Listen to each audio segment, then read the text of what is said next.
ചേതോവികാരം മഹേശ്വരന് വ്യക്തമായി ബോധ്യമാകും. എങ്കിലും മാധവ, സമയം വൈകുന്തോറും വൈകില്ല ചിത്രദേവ.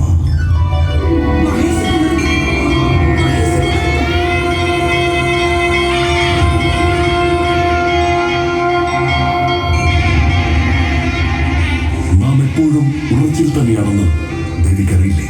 പ്രണാമം കൈലാസേശ്വര. പ്രണാമം ശ്രീ മഹാവിഷ്ണു. കാര്യവും കാരണവും നാം പറയാതെ തന്നെ അങ്ങേക്കറിയാം. കരണീയമായതെന്ത് എന്ന് മാത്രമാണ് ചോദ്യം. അങ്ങയുടെ ഉപാസകരാണ് ശുക്രാചാര്യർ. അങ്ങ് നൽകിയ വരബലങ്ങളുടെ പ്രഭാവലയമാണ് അയാളെ നിലനിർത്തുന്നത്. അങ്ങൊപ്പം ഉണ്ടാകും എന്ന ധാർഷ്ട്യമാണ് അയാളെ ഉന്മത്തനാക്കുന്നത്. ഭയക്കേണ്ടതില്ല സ്ഥിതീശ്വര. ഭയമില്ല നമുക്ക്. പക്ഷേ മറ്റു ദേവകളുടെ അവസ്ഥ അതല്ല.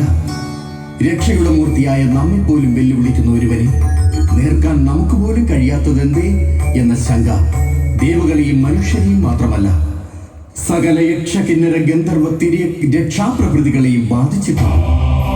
ഉലകം ഭയപ്പെടുന്നത്ര വലിയ ശിവശാക്തേയ മഹായജ്ഞത്താൽ ശുക്രാചാര്യൻ അജയനായിരിക്കുന്നു.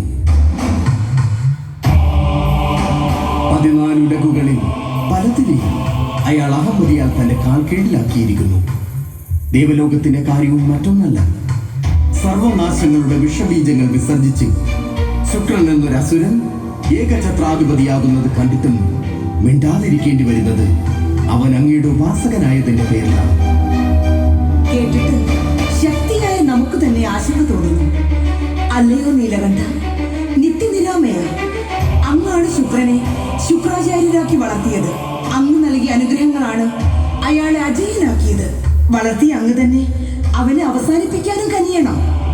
ശുക്രാചാര്യനെ അവസാനിപ്പിക്കാൻ സാധ്യമല്ല.